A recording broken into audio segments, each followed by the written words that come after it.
그리고 이제 뭐, 또 이제 금감원 분쟁 조정례를 또 보면은 이런 경우도 있는데, 이 사람이 그 보험에 가입을 할 때 본인의 질병이나 치료 사실을 설계사에게는 얘기를 했어. 근데 청약서에서는 기재를 하지 않고 보험에 가입을 했어. 이 경우는 어떻게 될까? 예, 안녕하십니까. 부부손해사정사입니다. 이번에 이제 금감원에서 보험 소비자와 보험회사가 이제 고지 의무와 관련해서 분쟁이 발생해가지고 판단한 내용을 좀 얘기를 해보려고 하는데, 뭐, 이제 고지 의무에 대해서 어느 정도 좀 알지? 아, 이젠 알지. 그 보험 소비자가 보험 가입할 때 보험회사에 꼭 알려야 되는 의무이고, 이거 안 하면 보험 계약 해지되고, 그리고 보험금 못 받는다. 이거 아닌가? 그러면 이제 보험회사한테 무엇을 알려야 될까? 아무래도 그 가입 당시 보험회사가 내가 가입할 때 청약서 주잖아. 거기에 좀 이제 사실대로 다 입력해야 되는 거 아니야? 그치. 근데 이제 청약서의 질문 내용은 상품마다 그 질문하는 기간이나 내용도 좀 다른데, 일반 건강체 보험을 보면은 최근 5년 이내에 동일한 원인으로 뭐 혹은 이제 계속적으로 30일 이상의 투약을 받은 사실이 있는가, 혹은 이제 뭐 최근 5년 이내에 11대 질병으로 투약을 받은 사실이 있는가, 뭐 이런 것들을 이제 물어보고 있단 말이지. 왠지 오늘 이 느낌은 투약과 관련된 이야기 같다. 근데 이제 뭐 만약에 그 피보험자가 3년 전에 한 번 고혈압으로 30일 처방을 받았어. 그런데 이제 피보험자는 이제 3일치 약을 먹고 나서 나머지는 이제 괜찮으니까 먹지를 않았어. 이 경우 보험인한테 어떻게 알려야 되나?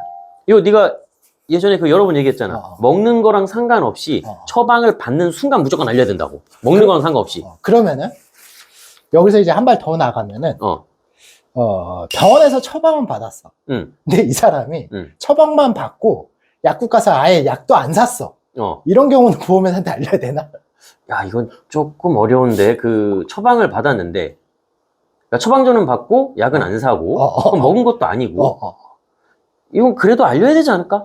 맞아, 정답이야. 그러니까 왜냐면 이제 청약서에서 투약에 대해서 질문을 하고 있는 취지는 의사가 어떤 이상이 있으니까 이 사람에게 이제 처방을 한 거기 때문에 피보험자의 신체에 이상이 있다라는 것을 나타내는 거니까. 그치. 약을 샀다 안 샀다 혹은 약을 먹었다 복용 안 했다 이거랑 상관없이 일단 병원에서 처방전이 나갔다 그 자체로는 보험사한테 무조건 알려야 된다 이렇게 이제 봐야 되는 거지.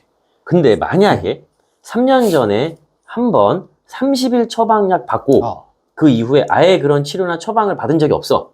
그럼 소비자 입장에서 이건 좀 억울할 수 있잖아. 3년 전의 일을 기억을 할 수는 없잖아. 뭐 네 말이 맞기는 맞는데 이게 고의 또는 중과실로 이제 알리지 않은 경우에만 이제 고지 의무 위반에 해당하는데, 근데 이게 고의 또는 중과실에 해당하느냐 안 하느냐가 굉장히 애매한 부분이라서 쉽지는 않아. 근데 이게 보험사는 당신이 30일 처방받은 거 까먹은 거는 당신 잘못이에요 라고 이제 얘기할 거잖아. 그럼 보험회사는 보험 해지하고 보험금도 안 줄 거고, 근데 어찌됐건 결정을 보험사가 할 거니까 본인들한테 유리하게 해석하지 않을까 이걸? 그러니까 맞아. 그래서 이제 이 부분이 좀 애매하게 되는데, 다만 이제 고의 또는 중과실에 해당한다고 하더라도 알리지 않은 사실과 보험금 지급 사이에 관계가 없으면은 보험금을 받을 수가 있으니까 이 부분을 가지고 보험사가 좀 다툴 만은 하지. 어떻게 방법이 있는 건가? 그러니까 이게 의학적으로 입증해야 되는 부분이긴 한데, 예를 들어서 이제 이번에 심근경색 진단비를 이제 진단을 받아가지고 보험사한테 이거를 진단비를 청구한다고 칠게.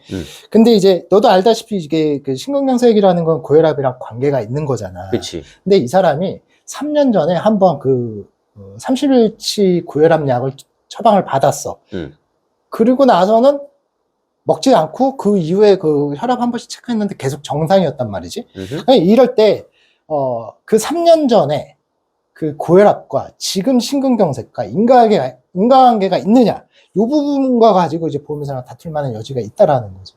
그럼 결국 이건 의사의 소견이 제일 중요하겠네. 맞아. 그리고 이제 또 이제 금감원 분쟁 조정례를 또 보면은 이런 경우도 있는데, 이 사람이 그 보험에 가입을 할 때 본인의 질병이나 치료 사실을 설계사에게는 얘기를 했어. 근데 청약서에서는 기재를 하지 않고 보험에 가입을 했어. 이 경우는 어떻게 될까? 이 경우도 만약에 내가 보험사라면은 보험사는 고지 의무 위반이라고 얘기를 할 것 같아. 이게 왜냐면은 너 예전에 여러 번 얘기했잖아. 설계사한테 고지해봤자 아무 의미 없다. 청약서에다 직접 체크하지 않으면 그 고지 의무 위반이다. 맞아. 그래서 그 부분은 반드시 네가 얘기한 것처럼 설계사한테 하지 말고 청약서에다가 반드시 기재를 해야 되는 부분이고, 더해서 이제 청약서에서는 또 이렇게 기재가 되어 있는 게, 설계사한테 얘기해봤자 의미 없다. 반드시 청약서에다가 작성해라. 이런 내용도 같이 있기 때문에, 무조건 청약서에다가 본인이 직접 사인을 해야 된다. 체크를 해야 된다. 이렇게 이제 봐야겠지. 근데 대부분의 보험 가입하는 소비자들이 아무래도 좀 억울할 것 같은 게, 본인은 사실대로 막 얘기했어. 저 여기 어디 아팠고요. 어디 병원 갔다 왔고요 했어. 근데 나는 진짜 진실을 전했는데 청약서에만 그게 기입이 안 된 걸 거잖아. 그럼 너무 억울하지 않을까, 이거? 그 경우에는 그러니까 설계사한테 나는 얘기를 했는데, 설계사가 당신 이거 얘기하면 안 됩니다. 라고 했던가, 혹은, 설계사가 그 청약서 질문 사항도 나한테 보여주지도 않고, 그냥 지 마음대로 체크를 했다든가, 이런 경우가 확인이 되면 고지 위반을 피할 수가 있지. 근데 그게 맞다고 하더라도 그 사실 이제 소비자가 입증을 해야 되는 거잖아. 그치, 영상을 녹화해놓지 않은 이상 이건 그치. 답이 없잖아. 맞아. 근데 이게 너도 알겠다시피 이제 보험이라는 게 이제 가입하고 나서 이제 바로 청구할 수 있는 게 아니라 최소한 몇 달? 아니면 뭐 몇 년 뒤에 이제 청구를 하게 되는 거고, 고지의무 위반과 관련한 문제는 그 보험금 청구가 된 이후에서야 이제 그 발생하게 된단 말이지. 그랬을 때는 과연 몇 달이나 몇 년 전에 설계사가 이런 방해를 했습니다. 나한테 기회를 제공하지 않았습니다.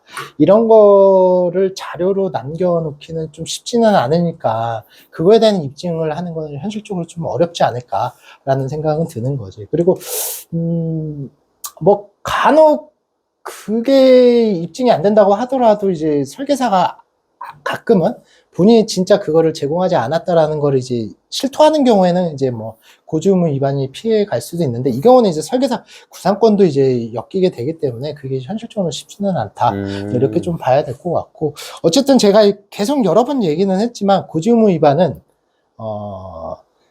설계사한테만 얘기했다. 그 자체로는 성립이 되는 거기 때문에 반드시 청약서에도 같이 집어넣으셔야 되고, 또한 이제 본인이 약을 처방을 받았는데 안 먹었다고 하더라도 그것도 이제 고지의무 위반 대상이 되기 때문에 꼭 염두에 두시기 바랍니다.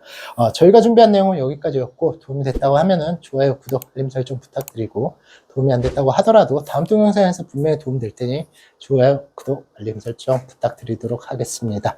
예, 감사합니다.